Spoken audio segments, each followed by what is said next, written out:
something I observe in myself and that Amen rapped about. How, as you become more sensitive, meaning you're more self aware, you've discovered a lot more about how the powers and principalities work in this world from self exploration. And so you've been getting down with this stuff in yourself. Well, that makes you more sensitive. So then the world around you, you're more affected by it. You feel it in a way that, if you were desensitized, you wouldn't feel it. It's like barking dogs. People who have barking dogs, they don't feel it the same way someone who's hearing the feeling of those dogs. Now, I'm talking about dogs that are barking because of fear, self-protection. Yeah, not a good feeling. Not the same as the birds singing. See, in that sensitivity, you talk to somebody who doesn't have it, they don't know what you're talking about. Now imagine Jesus coming here to earth. God's Spirit manifested in a man. I looked at Amen, and the recognition of the pain that he would feel from all the desensitivity around him, feeling everything in the way that in the Most High Spirit we should be, or we were created to be, and then seeing the falling away of that and no recognition. And here's Jesus 2,000 years ago. The parallel, right? Amen. Here now, I got to witness that, and that has me tripping on Jesus being here 2,000 years ago with the disciples around him. And, they're arguing who's going to sit on his right or and he's turning to him, you guys don't got a clue, man. And you're not even seeing what I'm doing. We have the story of him being crucified. And a lot of times I space on the fact that him being here amongst all the insensitivity that there is on this earth, in this world, what he bore, that the crucifixion was all the time for him to stay in love and forgiveness and feel even those closest around him being used by the other spirit. He turns to Peter, he says, "Get thee behind." Turns to his mother and says, "How long do I have to bear you?" He's feeling it. And he's feeling things that the people who are doing those things, they're not conscious of. So yeah, it's a form of a burden to become awake. And so it has to be supplemented by faith. In other words, I've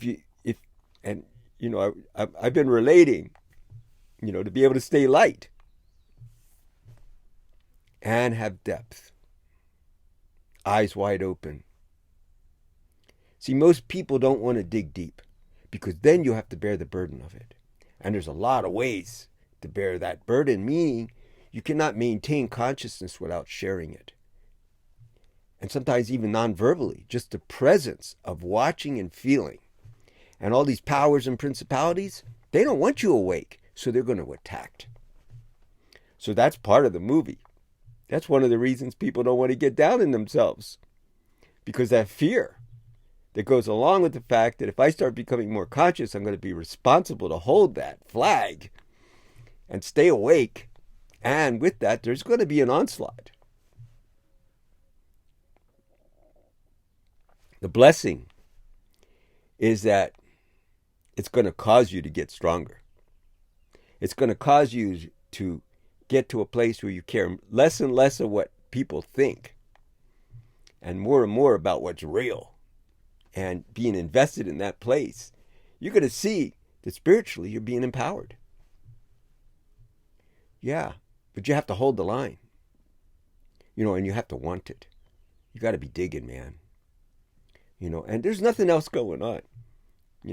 I'd relate about a brother that knew Amen. I met on the road somewhere, and he said, "Did you tell him to put his ass in gear?"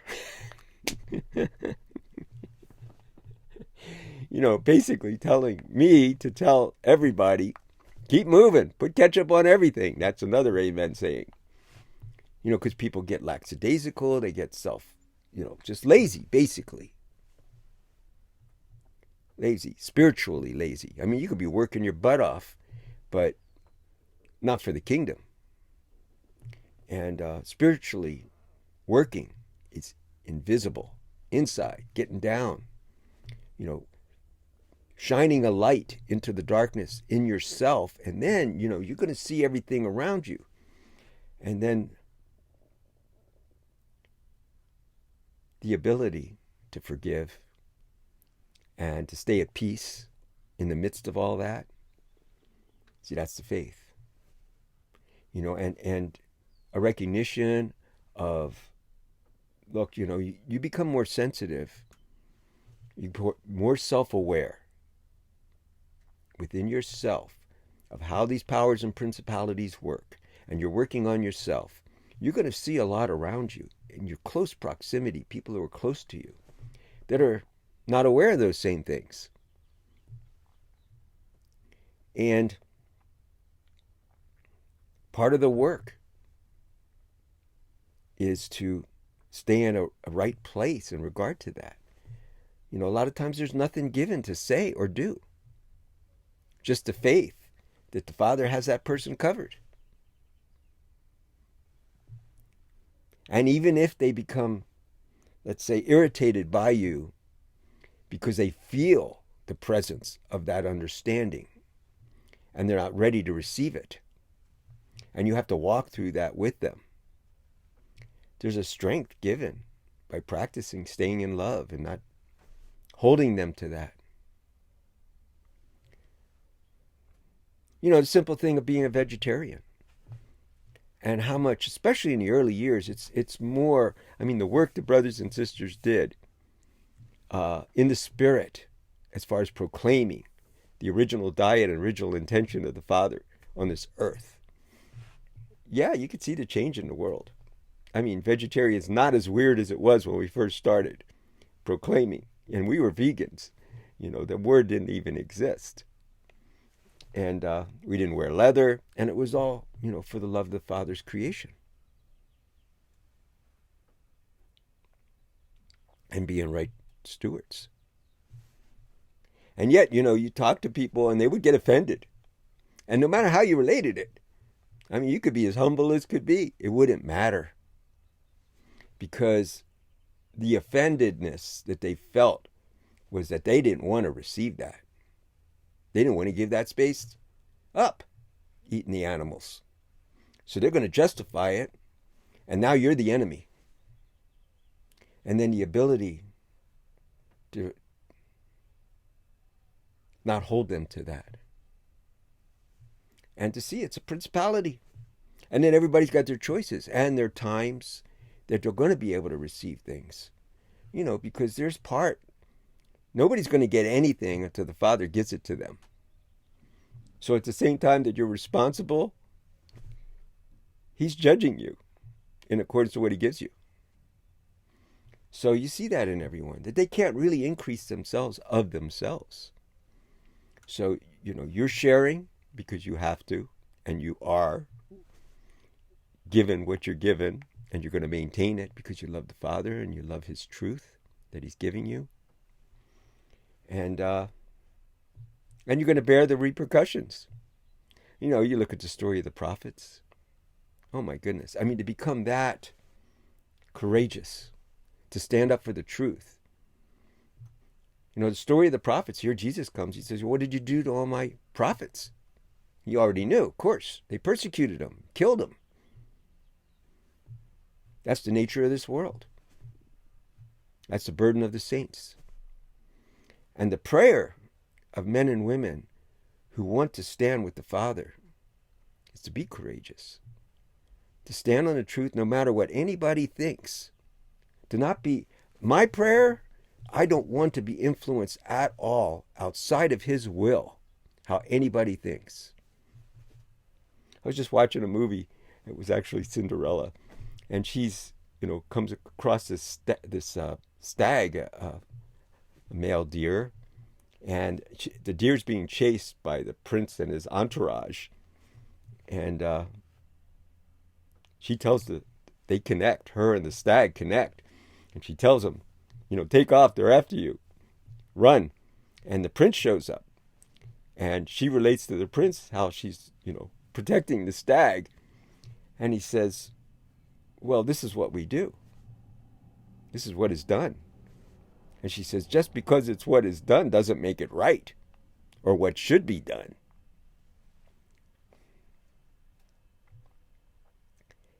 Of course, in that story, it turned light. But in the world, not always. More likely not. Amen. Always told us, people will reject the truth first. And sometimes in intense ways. And if you look at humanity in general, oh my goodness, crucify Christ.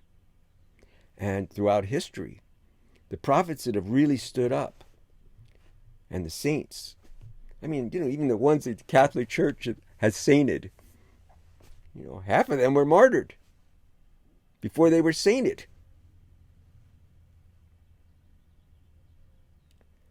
Yeah, that's the nature of this world. So that's why people are afraid to get down and get deep inside and get real.